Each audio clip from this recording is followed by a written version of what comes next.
Bonjour les petits cuistots, bienvenue sur la chaîne Cuisto Pedro. Je suis très content de vous revoir aujourd'hui car le printemps est arrivé depuis un petit moment déjà et avec cette occasion on va pouvoir fêter les Pâques. Et pour cette occasion justement, moi je voulais vous faire une petite recette spéciale Pâques et j'ai décidé de vous faire un gâteau au chocolat nid de Pâques. Vous allez voir, c'est une tuerie. On passe tout de suite à la liste des ingrédients. Pour réaliser notre gâteau de Pâques, il va nous falloir faire une génoise au chocolat et pour cela, il nous faudra 20 g de beurre doux, 100 g de farine, 4 œufs, 140 g de sucre en poudre, 40 g de cacao et un demi-sachet de levure chimique. Mais avant de commencer, préchauffez votre four à 180 degrés. Commencez par mettre le fouet dans le bol Thermomix.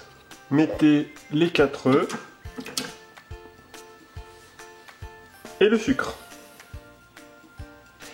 Et vous allez fouetter le tout 8 minutes à 65 degrés à vitesse 3.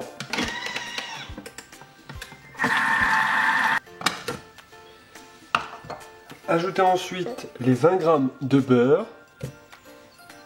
Et continuez de fouetter 8 minutes sans chauffer cette fois-ci à vitesse 3.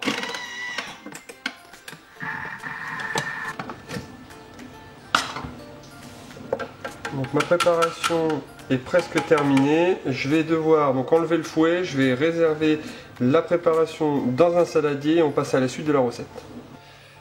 Vous allez maintenant ajouter le cacao, la farine et la levure chimique en le tamisant.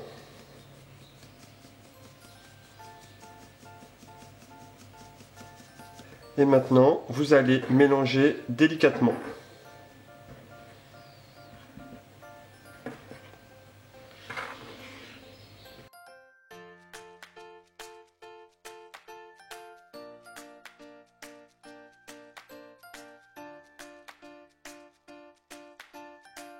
J'ai pris soin de beurrer et de fariner un moule en forme de cercle pour former mon nid. Et maintenant, je peux verser ma préparation de génoise au chocolat.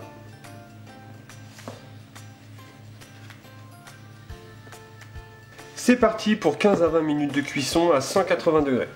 Voilà le résultat de mon gâteau, j'ai attendu qu'il refroidisse. Alors là, je vais utiliser une grille pour pouvoir le démouler plus facilement. Alors, la petite astuce, si votre gâteau est complètement collé, encore un petit peu, vous l'inclinez légèrement et vous le tapotez contre votre plan de travail. Maintenant, nous allons garnir notre gâteau avec une crème au chocolat au lait. Et pour cela, nous aurons besoin de 300 g de crème liquide à 30% de matière grasse, c'est très important, les 30% de matière grasse et surtout bien froide. Et ensuite 400 g de chocolat au lait que vous aurez déjà débité en petits carrés. Pour faire la crème, nous allons avoir besoin de mettre le fouet et incorporer la crème liquide dans le bol Thermomix. Et on va fouetter le tout entre 2 et 4 minutes à vitesse 3 afin d'obtenir une crème bien consistante, donc une crème fouettée. C'est ce qu'on veut, c'est ce qu'on recherche. Voilà le résultat de ma crème fouettée. Alors là, je l'ai mis, pour la petite info, 3 minutes 30. Donc maintenant, on va le réserver et on va passer au chocolat. Après avoir nettoyé le bol Thermomix, incorporez le chocolat au lait et faites fondre le tout 10 minutes à 55 degrés à vitesse 1. Mon chocolat est totalement fondu, je vais pouvoir l'introduire dans ma crème fouettée. Donc là, je vais en mettre un petit peu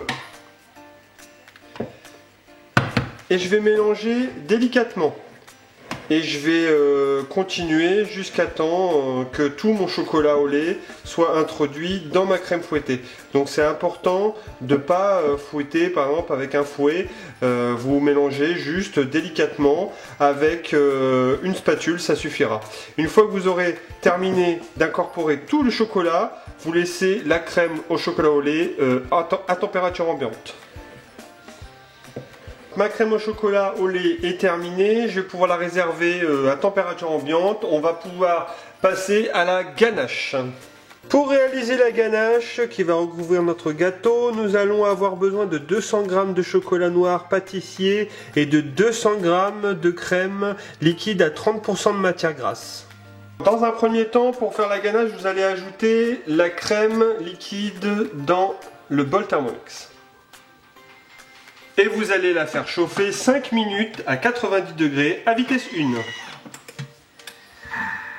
Ma crème est bien chaude, je vais pouvoir incorporer mon chocolat noir et je vais mélanger le tout 40 secondes à vitesse 2,5. Vous allez pouvoir maintenant réserver la ganache, on va passer au montage. Voilà, donc j'ai tout ce qu'il me faut pour faire mon gâteau. Donc j'ai ma génoise, j'ai ma ganache et j'ai ma crème fouettée. Donc maintenant on va passer au montage.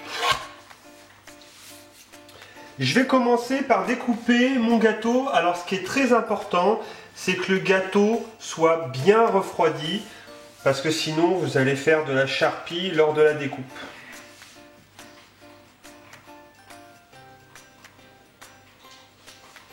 Et maintenant je vais prendre donc ma crème fouettée, je vais prendre à peu près un quart, voire peut-être un petit peu plus, ça dépendra, de crème donc, et je vais la mettre sur mon gâteau.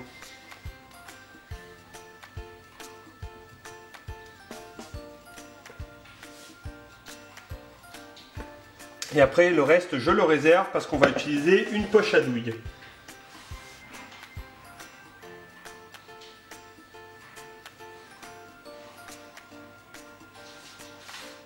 Je peux maintenant remettre le dessus de mon gâteau.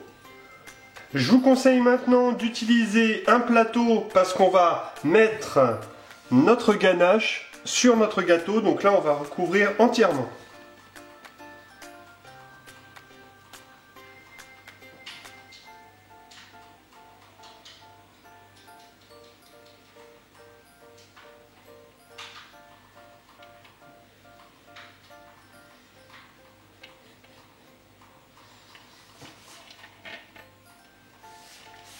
Voilà, donc maintenant j'ai pris ma crème au chocolat au lait, je l'ai mis dans une poche à douille, donc c'était ce qui me restait, il restait à peu près 3 quarts de crème fouettée au chocolat. Et maintenant, je vais pouvoir faire une petite déco plutôt sympa qui va rappeler un nid d'oiseau. Et là, j'hésite pas, hein. Donc je me mets suffisamment haut pour que ça puisse faire des serpentins.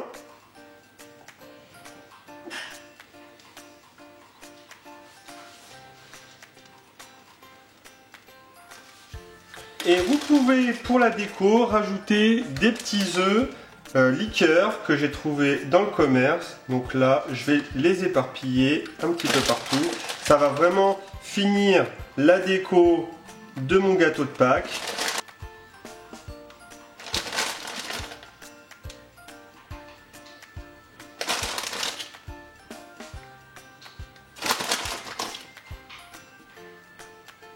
Voilà, la recette du gâteau nid de Pâques est terminée. Alors j'ai pas pu m'empêcher de me couper une petite part de gâteau. Donc là je l'ai mis au frais pour pouvoir figer le chocolat. Mais là je vais goûter, j'en peux plus.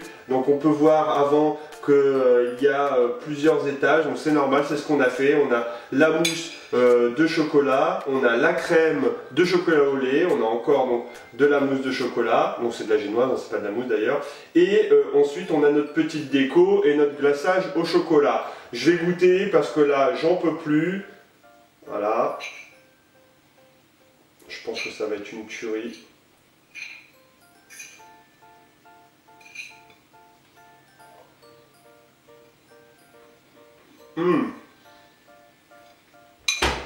C'est super bon. Alors si comme moi vous aimez le chocolat et aussi les fêtes de Pâques, n'oubliez pas de mettre un j'aime d'appréciation, ça aidera beaucoup la chaîne Cuistopero.